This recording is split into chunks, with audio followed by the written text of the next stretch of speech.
अपना हर दिन ऐसे जियो जैसे कि आखिरी हो, जियो तो इस पल ऐसे जियो जैसे कि आखिरी हो, अपना हर दिन ऐसे जियो। আসসালামু আলাইকুম। ঈদ স্পেশাল ব্লগ নিয়ে আপনাদের সাথে আবারও হাজির হয়েছি। ঈদ মানেই হলো হাসি, আনন্দ, ঘুরে বেড়ানোর একটা সময়। তো বাচ্চারা ঈদ আসলেই ঘুরতে যেতে চায়। তো সব বাচ্চারাই কিন্তু এই বায়নাটা করে থাকে। তো বাচ্চাদের সাথে সাথে বড়দের এই বায়নাটা পূরণ করতে হয়। সেজন্য বাচ্চাদের সাথে আমি আজকে কোথায় এসেছি সবকিছু আপনাদের সাথে ভিডিওতে শেয়ার করব। আর ভিডিওটি সম্পূর্ণ দেখার অনুরোধ রইল। আশা করি আপনাদের ভিডিওটি সবার ভালো লাগবে। তো এই তো আমরা আজকে মিরপুর 1 নাম্বার চলে এসেছি। তো 1 নাম্বার আজকে একটা রেস্টুরেন্টে খেতে এসেছি। তো অনেকদিন ধরেই বাচ্চারা বলতেছিল যে মিরপুর 1 নাম্বার এই সেগ্রেটো রেস্টুরেন্টে খেতে যাবে। তো বাচ্চাদের একা আমার দিতে ভরসা হয়নি, সেজন্য আমি বড়দের মধ্যে শুধু আমি এসেছি বাচ্চাদের সাথে। আসলে বাচ্চাদের একা ছাড়তে ভরসা পাইনি। আর রাফি, মারিয়া ওরা যেহেতু একেবারেই ছোট, তাই ওদের সাথে গার্জিয়ান হিসেবে আমার আসাটা একেবারেই জরুরি ছিল। সেজন্য ওদের সাথে একসাথে এসেছি। আর এসে কিন্তু অনেক মজাই করেছি সবাই মিলে। তো আমরা সেগ্রেটো রেস্টুরেন্টে এসেছি। আর এসেই আগে চেয়ার টেবিলে বসে পড়েছি, যেহেতু প্রচণ্ড মানুষের ভিড় ছিল। সবার আগে একটা চেয়ার টেবিল বুক করা দরকার ছিল। তো এখানে বসেছি এখন। তারপরে বাইরের ভিউগুলো আপনাদের সাথে শেয়ার করছি।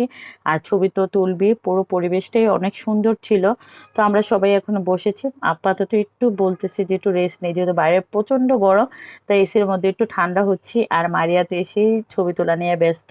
তো আশেপাশের ভিউটা খুবই ভালো লাগতেছে। একেবারে নিচে নিচে খুব সুন্দরভাবে বসার ভিউগুলো আপনাদের সাথে শেয়ার করছি। আর সব মিলিয়ে সেগ্রেটো রেস্টুরেন্টটার পরিবেশটা খুব সুন্দর ছিল। আর এখন যেহেতু ঈদ, তাই ঈদের মধ্যে প্রচণ্ড ভিড় হবে, এটা স্বাভাবিকই। তো এই তো আমি পুরো রেস্টুরেন্টের ভিউটা আপনাদের সাথে শেয়ার করছি। এই তো আমি তো এসির মধ্যে মানে ভিতরের দিকে বসা ছিলাম। তো এখন বাইরের পরিবেশটা মানে রুফটপ খোলা জায়গায় পরিবেশটা আপনাদের সাথে শেয়ার করছি। যদিও এটা দিনের বেলাতে অনেক বেশি সুন্দর লাগতো ভিউগুলো নেওয়াটা, কিন্তু যেহেতু এখন রাতের বেলাতে একটু মানে ক্লিয়ার না, একটু অন্ধকার অন্ধকার একটা সিনারি হবে। কিন্তু এটা দিনের বেলা হলে আরও বেশি সুন্দর হতো। যাই হোক, দিনের বেলা আসলে অনেক সুন্দর সুন্দর পিক তোলা যাবে। অসম্ভব গাছপালা দিয়ে পুরো রেস্টুরেন্টটা ভরা ছিল। আর রুফটপটাও অনেক বেশি সুন্দর ছিল। একদিকে হলো আহ, আমাদের মানে রুফটপটা 2 তলায় সিস্টেম করেছে, সিঁড়ি বেয়ে আবার উপরে আরেকটা রুফটপ করেছে, যেখানে ছবি তোলার অনেক সুন্দর একটা মানে জায়গা। আর এক সাইডে বসার জন্য চেয়ার টেবিল ছিল। তো এই তো সবাই মিলে উপরে আসে শুধুমাত্র ছবি তোলার জন্য, কারণ উপরের ভিউটা অনেক বেশি সুন্দর, ডিজাইনগুলো অনেক বেশি সুন্দর, সাজানো গোছানো, গাছপালা তো পুরো সেগ্রেটো রেস্টুরেন্টটা জুড়েই পুরো গাছপালা দিয়ে ভরা, ভালোই লাগতেছিল। আর এই তো নাবিল, নওশাদ ওরা তো ছবি তোলা নিয়েই ব্যস্ত, এত এত ছবি তুলতেছে। তো ওরা তো যেহেতু সবাই ছবি তোলা নিয়ে ব্যস্ত, বাচ্চারা যেহেতু ছবি তো তুলতেই চাবে। তো আমি বলতেছি এই জায়গাটা একটু বিকেলবেলা আসলে ভালো হতো, পুরো ভিউটা আপনাদের সাথে আরও সুন্দরভাবে শেয়ার করতে পারতাম। ঈদ আসলে আসলে বাচ্চারা ঘুরতে যেতে চায়, বাচ্চারা বাইরে ঘোরাঘুরিটাই পছন্দ করে, সব বাচ্চারাই সবার বাসা নেই। তো আমার বাসার ক্ষেত্রেও তার ব্যতিক্রম না, সবাই ঘুরতে যেতে চায়।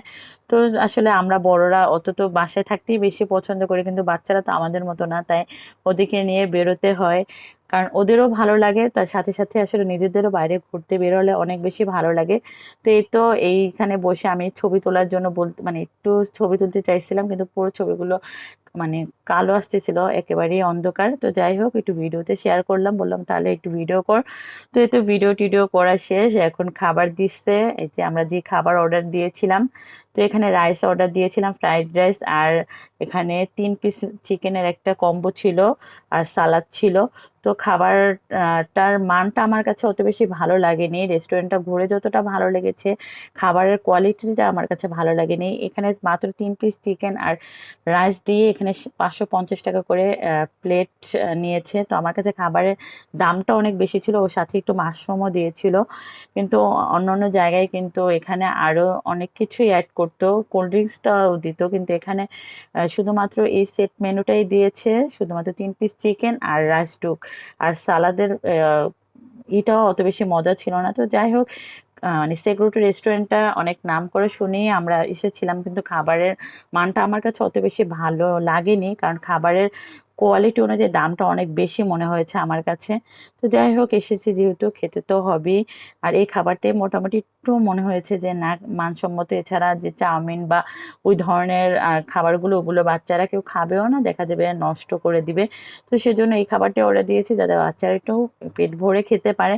তো যাই হোক, আমাদের খাওয়া দাওয়া শেষ হয়ে গেছে। আর এখন আমরা মানে বিল পেমেন্ট করার জন্য বলতেছি যে বিলের এটা দেখ, তাহলে আমরা বিল পেমেন্ট করে চলে যাব। তো এই তো বিল দিচ্ছে। আর বিল তো দেখে আমি বলতেছি তাহলে কি খেলাম, 4200 টাকা, মানে 4210 টাকা ভ্যাট সহ এসেছে। বিলটা দিতেছি আর বলতেছি নামকরা রেস্টুরেন্ট মানেই হলো ফাঁকে ঝুঁকির একটা কারবার। তো চাকচিক্য দিয়ে তারা খাবারে ফাঁকে ঝুঁকি করে, কারণ চাকচিক্যর মধ্যেই বা সৌন্দর্যের মধ্যেই কিন্তু মানুষের ভিড় হয়। তো যাই হোক, বিল টিল দেওয়া শেষ, এখন আমরা চলে যাব। আর এই তো চলে যাওয়ার আগে আমরা তিনজনেই একই রকম ড্রেস পরেছিলাম। তো সেই ভিডিওটা আর একসাথে করা হয়নি, তাই ভাবলাম যে একটু আয়না আছে সামনে, আমরা একসাথে তিনজনে যে একই রকম ড্রেস পরেছি সেটা দেখে এবার আমরা কিছু কিছু ড্রেস তিনজনই ম্যাচিং করে নিয়েছিলাম। আর এই তো আমরা সবাই একই রকম ড্রেস পরেছিলাম। আর এই ড্রেসটা অসম্ভব সুন্দর লেগেছিল, সবার কি অনেক ভালো লেগেছিল। আর ড্রেসটা কিন্তু পরে আমাদের সবাইকে অনেক বেশি ভালো লেগেছে। আর এদিকে নিচে নেমেই দেখতেছি যে রাকিব হোসেনের ওয়াইফ অন্তরা রেস্টুরেন্টে এসেছে। তো তাকে দেখে তো রাফি আর মারিয়া পুরো পাগল হয়ে গেছে ছবি তোলার জন্য, যেহেতু ওরা রাকিবের অনেক বড় ফ্যান। তো সবাই যেহেতু সেলিব্রিটি মানুষ, সবাই দেখবে, ছবি তুলতে চাবে, এটাই স্বাভাবিক, কারণ সেলিব্রিটিদের দেখলে কিন্তু সবাই একটু ছবি টবি তুলতে চায়। তো সেলিব্রিটিদের উচিত যে যত দর্শকে আসুক তাদের সাথে হাসি মুখে ছবি তোলা, কারণ দর্শকটাই তাদের সেলিব্রিটি বানিয়েছে, নাহলে তারা কোন পর্যায় থেকে কোন পর্যায়ে এসেছে সেটাই তারা ভুলে যায়। তো যাই হোক, আসলে এটা হলো যার যার মন মানসিকতা। তো অন্তরার একটু অহংকারী ভাবটাই আমি দেখলাম, যে ছবি তুলতে একেবারে চাচ্ছিল না। তো যাই হোক, আজকে ব্লগটা এখানেই শেষ করছি, দেখাবে নিশ্চয়ই পরবর্তী ব্লগে। আল্লাহ হাফেজ।